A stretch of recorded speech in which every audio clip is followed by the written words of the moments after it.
بسم الله الرحمن الرحيم. الحمد لله رب العالمين، وصلى الله وسلم وبارك على عبده ورسوله محمد وعلى آله وصحبه أجمعين. كما قيل: عند ذكر الصالحين تنزل الرحمة. فهذه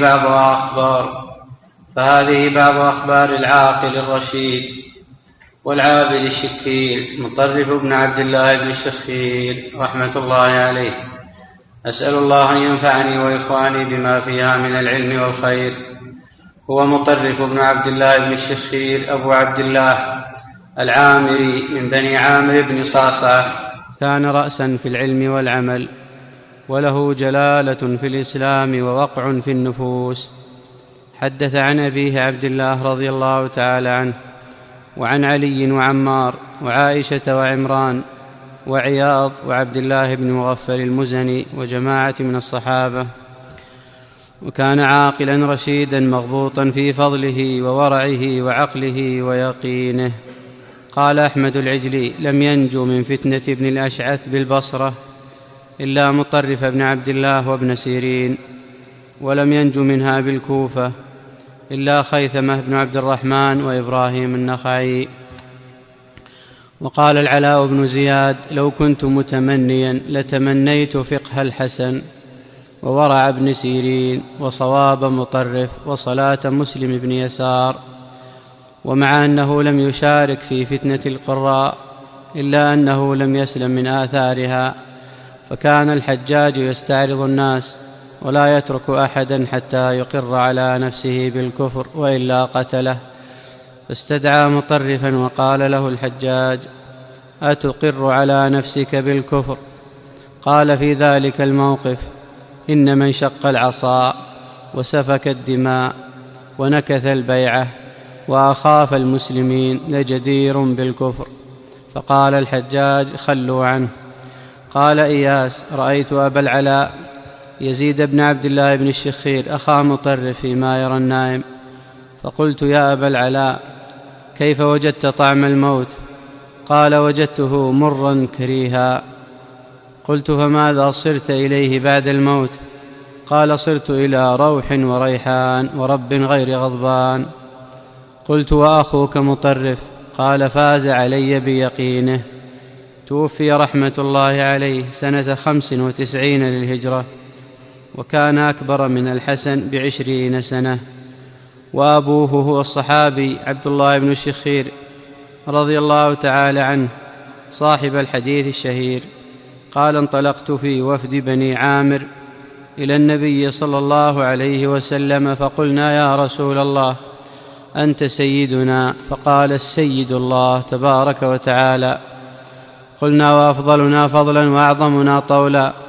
قال: قولوا بقولكم أو بعض قولكم ولا يستجرينكم الشيطان. رواه أحمد في مسنده وأبو داود في سننه.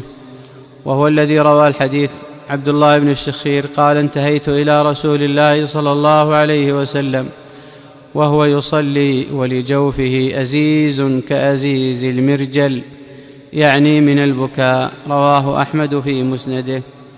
وهناك مطرف بن عبد الله آخر يروي عن مالك بن أنس وهو من قرابته وليس هذا.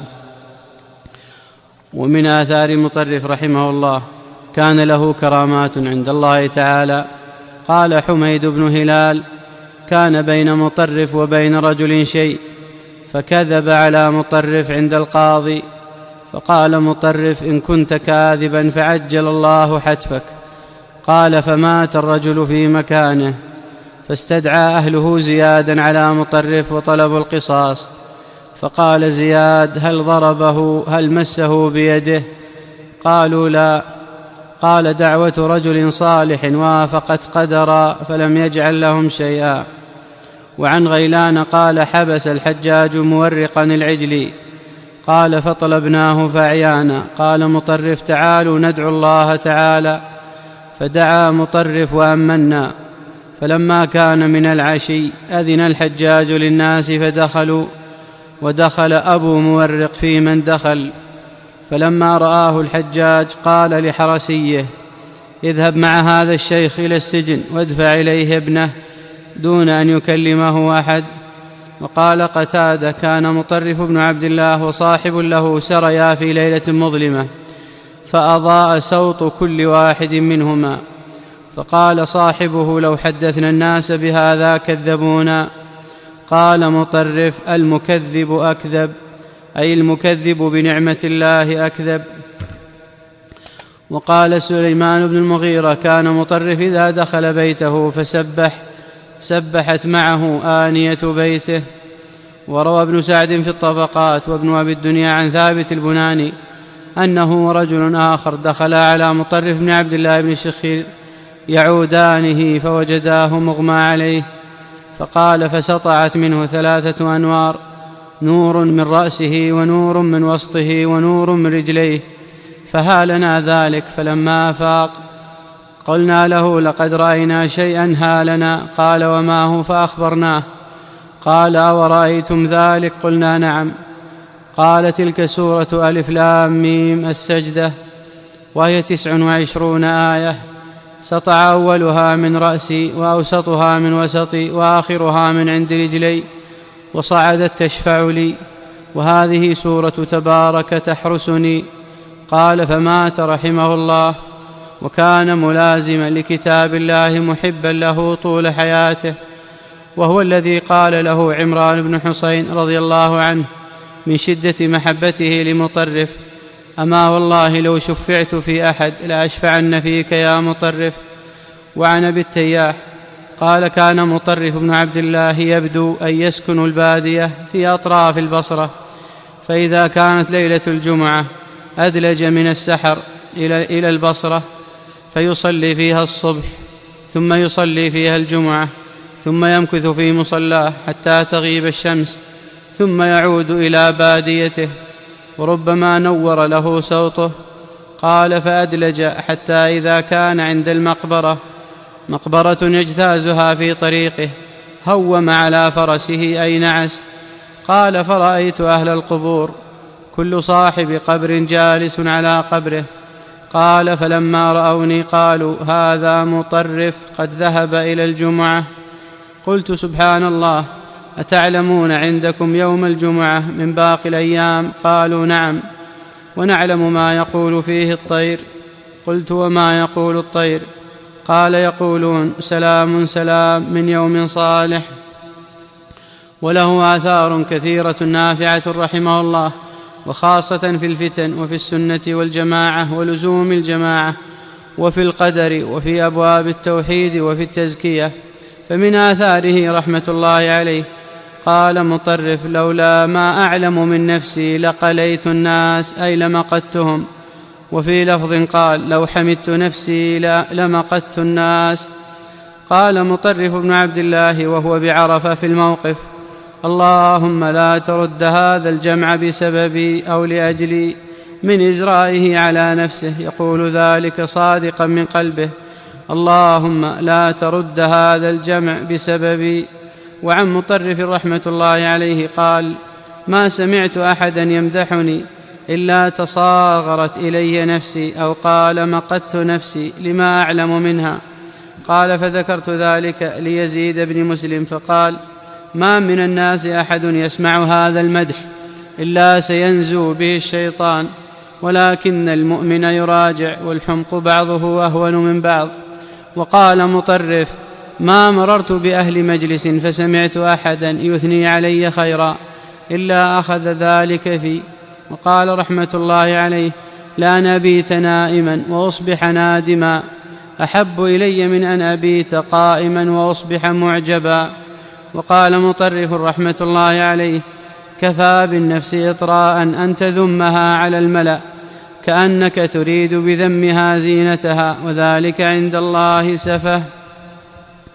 وعن المعلى بن زياد قال: كان أخو مطرف بن عبد الله عنده فأفاضوا في ذكر الجنة، فقال مطرف: والله ما أدري ما تقولون، حال ذكر النار بيني وبين الجنة. وقال مطرف بن عبد الله: قال: إنك لتلقى الرجلين أحدهما أكثر صلاة وصوما وصدقة، والآخر أفضل منه بونا بعيدا. قيل له: يا أبا عبد الله كيف ذلك؟ قال: يكون أحدهما أشد ورعا لله تعالى عند محارمه. وعن مطرف بن عبد الله رحمة الله عليه قال: لو شاء الله أن يميتنا من خشيته لكنا أحق بذلك، وقد علمت أن ربي عز وجل يرضى مني بدون ذلك. قال الراوي: وكان مطرف يلبس المطارف ويركب الخيل، ولكن إذا أفضيت إليه أفضيت إلى قرة عين. وقال مطرف رحمة الله عليه: لولا أن الله تبارك وتعالى طأطأ ابن آدم ب3 ما أطاقه شيء، قهره بالمرض، وقهره بالفقر، وقهره بالموت، وإنهن فيه، وإنه مع ذلك لوثاب. وهذه قالها أبو ذر رضي الله عنه: تلدون للموت وتعمرون للخراب، وتحرصون على ما يفنى وتذرون ما يبقى. ألا حبذا المكروهات 3: المرض والفقر والموت، أي لأنها تؤدب النفس. وعن مطرف بن عبد الله قال: هو الموت نحاوصه ولا بد منه. قيل: وما نحاوصه؟ قال: نروغ عنه. وعن يزيد بن عبد الله أخوه قال مطرف: إن الله تبارك وتعالى ليرحم العبد برحمته العصفور. قال: فأصاب حمرة وهي عصفور صغير، فقال: لا تصدقن اليوم بك على فراخك، فأرسلها. وقال مطرف: ليعظم جلال الله في صدوركم، فلا تذكروه عند مثل قول أحدكم للكلب أخزاه الله، وللحمار والشاه: عظموا جلال الله في صدوركم. وعن مطرف أنه كان يقول: كأن القلوب ليست معنا، كأن الحديث يعنى به غيرنا، كأن القلوب ليست معنا، وكأن الحديث يعنى به غيرنا. وقال مطرف رحمة الله عليه: تفكرت ما جماع الخير، فإذا الخير كثير موضوع، الصوم والصلاة والصدقة وغيرها، وإذا هو في يد الله تبارك وتعالى، وإذا أنت لا تقدر على ما في يد الله إلا أن تسأله فيعطيك، فإذا جماع الخير الدعاء. وهذا ينزع من قول الله تبارك وتعالى: ألا له الخلق والأمر، تبارك الله رب العالمين، ادعوا ربكم تضرعا وخفية. وقال مطرف رحمة الله عليه: لو كان الخير في كف أحدنا ما استطاع أن يفرغه في قلبه، حتى يكون الله هو الذي يفرغه في قلبه. وقال مطرف: نظرت في بدء هذا الأمر ممن كان، فإذا هو من الله، ونظرت في تمامه على من، فإذا تمامه على الله، فإذا أوله وآخره منه وإليه، ونظرت ما ملاكه، فإذا ملاكه الدعاء. وأخرج الإمام أحمد في الزهد عن عمرو بن عامر قال: كان من دعاء مطرف رحمة الله عليه: اللهم إني أعوذ بك من شر السلطان ومن شر ما تجري به أقلامهم. اللهم إني أعوذ بك أن أقول قولا من طاعتك فيه رضاك وألتمس به شيئا غير وجهك. اللهم إني أعوذ بك أن أدبر من أمري شيئا يشينني عندك. اللهم إني أعوذ بك أن يكون أحد أسعد بما علمتني مني. اللهم إني أعوذ بك أن أكون عبرة لغيري. اللهم إني أعوذ بك أن أستعين بشيء من معاصيك من ضر نزل بي. وفي لفظ قال: كان من دعائه: اللهم إني أعوذ بك من شر السلطان ومن شر ما تجري به أقلامهم. اللهم إني أعوذ بك أن أقول بالحق وأطلب به غير طاعتك. اللهم إني أعوذ بك أن أتزين للناس بشيء يشينني عندك. اللهم إني أعوذ بك أن أستعين بشيء من معاصيك على ضر نزل بي. اللهم إني أعوذ بك أن تجعلني عبرة لأحد من خلقك. اللهم إني أعوذ بك أن تجعل أحدا أسعد بما علمته مني. اللهم لا تخزني فإنك بي عالم. اللهم لا تعذبني فإنك علي قادر. وفي لفظ قال: اللهم إني أعوذ بك أن تبتليني ببلية تضطرني فيها إلى معصيتك. وعن محمد بن واسع رحمة الله عليه قال: كنت في حلقة فيها خيار أهل البصرة، فيها الحسن وفيها مطرف وفيها فلان وفلان، فتكلم سعيد بن أبي الحسن أخو الحسن البصري حتى إذا قضى كلامه دعا، فقال في دعائه: اللهم ارض عنا، اللهم ارض عنا، اللهم ارض عنا 3 مرات. قال: فقال مطرف: اللهم إن لم ترض عنا فاعف عنا. قال: فما بقي أحد في المجلس إلا بكى: اللهم إن لم ترض عنا فاعف عنا. وكان يقول: اللهم ارض عنا، فإن لم ترض عنا فاعف عنا، فإن المولى قد يعفو عن عبده وهو غير راض عنه. وقال مطرف: ما كنت لأؤمن على دعاء أحد حتى أسمع ما يقول إلا الحسن فإني أثق به. وقال مطرف رحمة الله عليه: صلاح القلب من صلاح العمل، وصلاح العمل من صلاح النية. وقال إسحاق بن سويد: تنسك ابن مطرف عبد الله، فقال له مطرف: يا عبد الله، العلم أفضل من العمل. يا عبد الله، الحسنة بين السيئتين، خير الأمور أواسطها. يا عبد الله، شر السير الحقحقة، أي الإلحاف والغلو حتى ينقطع. وقال رحمة الله عليه: حظ من علم أحب إلي من حظ من عبادة، ولا أن أعافى فأشكر أحب إلي من أن أبتلى فأصبر. ونظرت في الخير الذي لا شر معه فلم أر مثل العافية مع الشكر. وقال مطرف رحمة الله عليه: يا إخوتاه، اجتهدوا في العمل، فإن كان الأمر كما نرجو من رحمة الله وعفوه كان العمل درجات لنا في الجنة، وإن كان الأمر شديدا كما نخاف ونحاذر لم نقل ربنا أخرجنا نعمل صالحا غير الذي كنا نعمل، بل نقول قد عملنا فلم ينفعنا ذلك. وقال رجل لمطرف: أفضل من القرآن تريدون؟ قال: لا، ولكن نريد من هو أعلم بالقرآن منا.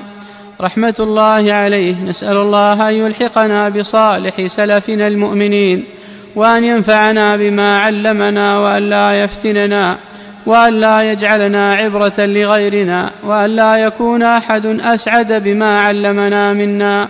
وصلى الله وسلم على عبده ورسوله محمد.